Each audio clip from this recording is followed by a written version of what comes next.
I played in an EU4 tournament known as Parabellum, hosted by Lath, Redhawk, and Midge. I wanted to walk you guys through the entire experience from start to finish and my plans moving forward. So we'll start back last season. I don't want to get too much into it. I've already talked about this before, but I was unable to qualify last season due to a skill issue. I didn't pick the right nation for the challenge, which is part of the challenge, to be fair. And I was a bit upset about it. A bit of a sore loser, if you guys don't know that. It's something I struggle with. I care too much about winning. And sometimes I ask myself, am I the right person for this type of environment with that in mind? But we decided to compete. I really wanted redemption for my failure in the last qualifications. But my opponent, Lady Saf, didn't show up. And so I just got a free win. And I felt kind of bad. Like I got into the tournament without deserving it. I really wanted that redemption arc, right? So a bit of a missed opportunity. Sometimes I had doubt in myself because I'm like, well, I just got into the tournament because I showed up. Kind of a mixed bag there. However, let's move on to our first challenge. I went into detail of this challenge, made an entire video about it, so I won't go into the details too much. But in a nutshell, this challenge, we had to start as Jinzhou and conquer the most of China. And I felt like I played really poorly. I went bankrupt, but I still managed to win. I don't think because I played well, but because my opponent just had a rough game and didn't get the mandate early enough, that sort of thing. So again, it wasn't that I played well, it's that my opponent played worse. That's all I'll say for the first challenge. So we're now 1-0, pretty nice. And we have to play against Flory, which is very intimidating, I will say. So for our second challenge, we had to start as a custom nation and add the most provinces to the HRE. Now, I didn't really know what to do with this challenge at all. I was completely helpless. So I actually opened up Flory's stream to see what he was doing, see what he was thinking about. And I got the idea from his chat, not actually him himself, but someone wrote in his chat to look at the 5th Monarchist. So that's what I chose to do. 5th Monarchist, and I also did Infantry Fire because I thought that would be pretty strong, as well as client states, so we can add a bunch of people to HRE. And then I named my nation Flory loses for the lulz. Now, I picked Silly, which was a silly pick. Now, the mindset there was, I'll be able to expand to the right, no problem. I can add Croatia, Bosnia, Serbia to the HRE. Now, in the moment of panic, I forgot that Croatia was a subject, which I don't know why I would ever forget that, because I know that. But in the moment of panic, I was like, brain turned off or something. I thought I could just attack Croatia, then Bosnia, Serbia, and add them all to HRE, maybe Herzegovina, and then maybe attack the Ottomans and add those all to the HRE, since I'd have super fast CCR with 5th Monarchists. And nothing that I planned ended up working. Instead, we were able to attack Austria, which caused a massive coalition. And really, this was one of my worst played challenges.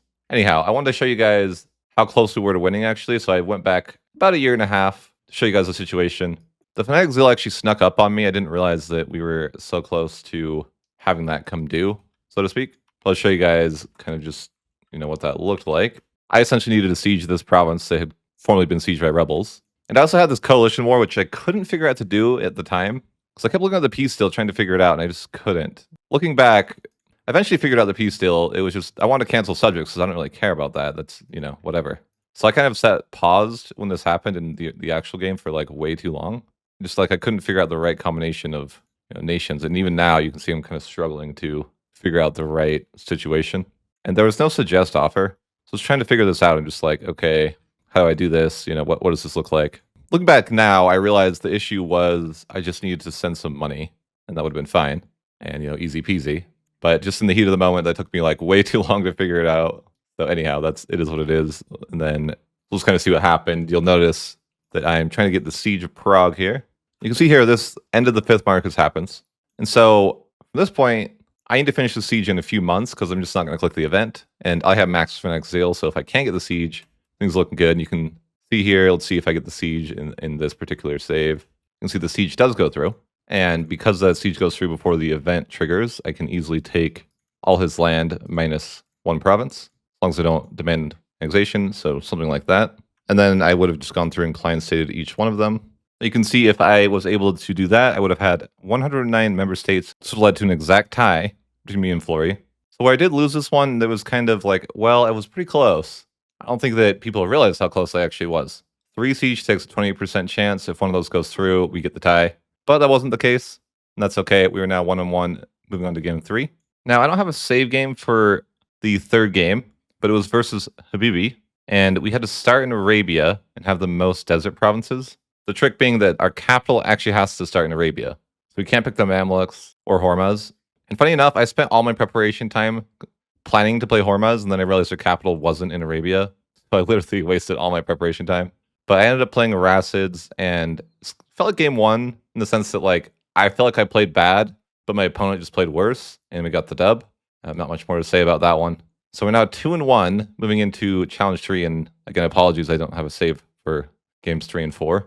So game 4 would be against the student, and it would be an important match because the winner of this would have a chance to get to the finals. So losing today would mean you no longer have a chance at the finals. The best you can do is a 3rd or 4th place. So it started in the 7 Years' War, and my opponent, the student, moved his capital to the New World and was able to just completely crush my score by double. Now, I felt pretty upset about this because I felt that was pretty cheesy, moving your capital to the New World, and it's kind of an exploit, if you ask me, that you don't have to fight the Overlord if your capital's in the New World, which I've always thought was an exploit. It doesn't really make sense that that'd be the case. I'm sure that Spain would not be okay with you taking all their colony simply because you moved your capital to the New World. So essentially, I tried my heart out for an hour just conquering in Europe, and I ended up getting into 1,000 dev. He got 2,000 dev by moving his capital to the New World and just conquering basically defenseless colonies that have no forts. So this one felt like I got cheesed. This was the most painful loss. I felt like I wasted my time, and I was overall pretty frustrated with the experience. I have pretty mixed feelings about it still, even weeks later, having had the time to process it. I nearly didn't even go to the after game interview. I was so upset because I really felt like I was, geez, like I literally put my heart into the game, and there was some cheese strategy moving your capital to the New World I didn't understand. Now, moving forward, I'm sure that they'll be specific and say in Europe, because now that everyone's seen this and knows, the only viable strategy is to move your capital to the New World if you want to be competitive, which isn't really fun. But what I really find the most unfun is that if both players don't know the exploit or the cheese, whichever word you want to use, then it's simply not competitive. And it really just kind of disheartening to know that I basically shouldn't even have showed up today. I should have just, slept in because I didn't know the tech or whatever the case may be, right? So still, I don't really like that. It's hard to say what they should do about it. And I can also understand knowing the exploit or knowing the strategy is part of the skill. So definitely you could see, I'm sure people will say skill issue, but the reality is, to me, I don't think it's something that should be present in Parabellum, but that's just my opinion. If more of my games would have gone this way, I wouldn't even be considering playing again in Parabellum. It was just really a frustrating experience all around. But anyhow, enough of that. Let's move to the 5th game. So moving to game 5, this one's against Levick, and I was kind of excited to play against Levick because I learned so much of EU4 from him. So it was kind of like a, I don't know, meeting your idols moment or something like that. I don't really know how to explain it. I'm just a nobody EU4 player, and I'm getting to play against who I thought was the best player I learned the most from. I just really resonated well with his videos. I don't know how else to say it. Now, in this challenge, we had to start as Granada and just own the most provinces. Now, I am not an expert. No, wait, I'm not even a beginner at Granada. I have no idea what I'm doing. So I ended up invading Ireland, no CB, and then kind of just noticing Portugal's weak at a time. And then, was I able to take Castile? I felt like I played pretty well, though, but we didn't end up getting the win. Levick beat me by, I believe it was 10 or so provinces, something like that. I believe I'm loaded the wrong save here. I actually was able to do one more war and get a couple more provinces. At any rate, I felt like I played really well, and I simply lost. And that's felt fine. I wasn't upset at all about it. I was just like, man, if anything, I was just impressed. Like, man, Levick actually is that good. I played really well. I was confident with that gameplay. There was definitely opportunities to win if I would have attacked England when he had no troops, but I didn't have a CB at the time, and I ended up attacking Portugal instead. But again, hindsight's always 2020. It's easy to say what I could have done to win. But really, this one felt good. This one felt like a good loss. Like, I didn't get cheesed. I just simply got outplayed, and that felt good in its own way. Because to be honest, this is probably the best I played of any game in the tournament so far. So I played well, and I just simply lost, and it was refreshing. So that was week 5. And as I predicted to my viewers and whatever, I would have assumed that Flory and Levick would go to the finals. They're just what I would consider the best 2 players by far. That's not a shot at any of the other competitors. I just think that those 2 are in their own class, so to speak, and that they would most likely go to the finals. I don't think anyone would be against that. So my 3rd place match would be against the student. Bit of a rematch. I'll show you guys that. We'll load up that save. So this last challenge was very strange. We had to play something called the synthetics. I don't even know if I'm saying that right. The way this worked is that we had to type a command, and that made the synthetics appear in a random nation, which already is a lot of RNG, because The idea was that we would have to kind of restart on stream. And that was part of the RNG. Like, okay, we restart until we get one we like, then we save, and then we host a multiplayer lobby. And I ended up going with Botmanis. And the problem with this challenge is that it crashes the game over and over and over for both me and the student, which was unfortunate. But here's kind of where I was at. I believe we called the challenge at about 20 to 25 minutes left. And I had 229 provinces. I was doing really well. About to push into Ming, pushing in up here. So I have really good opportunities. I think I'm at worth Ming here. I'm actually losing a battle here, but I got to get more guys over there, of course. However, I think that I was on pace to win, or at least on pace to put up a really good showing.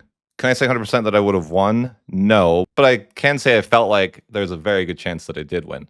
However, we decided to scratch that because of all the crashes, and we did a challenge with France where you had to reconquer your cores. And for me, I didn't know exactly what my cores were, so I spent some time looking around trying to figure that out. And I ended up losing by 3 seconds. And it felt kind of bad to me because it was kind of a coin flip challenge that was like 5 minutes. And I'm of two minds of it.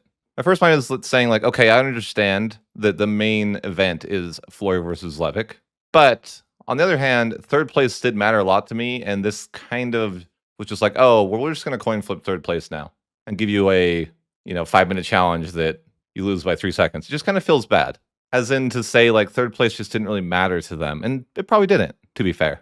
Right? Like, it really didn't. Though the stakes were that if you did complete third, you wouldn't have to qualify for next season. So I was kind of disappointed because I had a lot of fun. And, I'd like to run it back. But after playing this in kind of the way that I was treated, I really was upset at the time. And to be fair, Lath and Red Talk did apologize for how the event went because they didn't expect us to crash over and over. But it did feel like the third place just wasn't a priority to them. And it left me leaving with the question, like, should I try to qualify again? Like, it kind of just left me with a bad taste in my mouth, is all I can say. And I will openly tell you guys that I am a sore loser. I'm too competitive, that sort of thing. I care too much about winning and kind of the fairness of things. And I'm kind of like, I didn't feel like that was completely fair. I would have preferred that since the event went the way it did, that we both get auto-qualified for next season and just kind of cancel the event. But, it is what it is.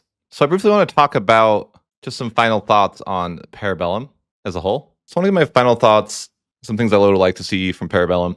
I had a really fun experience playing, but I'm just going to go ahead and dive into some things that I thought would have been cool to see.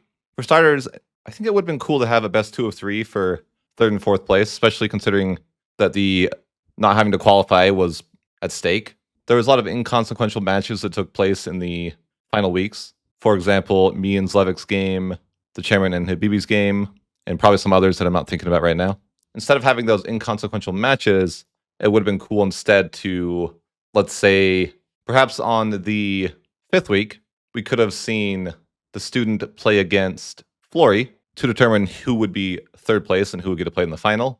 And then we move on to a best 2 out of 3 of me versus the student that is kind of similar to the way the final was played, which I think would generate a lot of hype and would be probably a net positive for everyone involved. And then the final week would just be focused on the 2 finals playing, which would probably be a good thing for those that just want to watch the final and they don't necessarily want to wait and watch the 3rd and 4th place face off. Now I want to talk about the challenge variety, just kind of how I thought.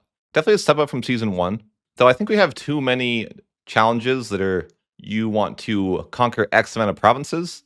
And kind of the way those always go is it's going to be about nation ruining. Basically, you want to make it so you're on the edge of bankruptcy and your nation's just about to collapse. You push your nation to the absolute limit and you would never really want to play from that save. I think it would be cool to see some challenges that encourage you to build up a strong nation. Maybe there's certain clauses like no truce breaking or no loans, that sort of thing. Or perhaps if you do truce break or you do take loans, that gives you some sort of negative modifier to the final score. I do think that I enjoy watching someone build a really strong nation and not always just how many times can I truce break in the last 30 minutes of the challenge.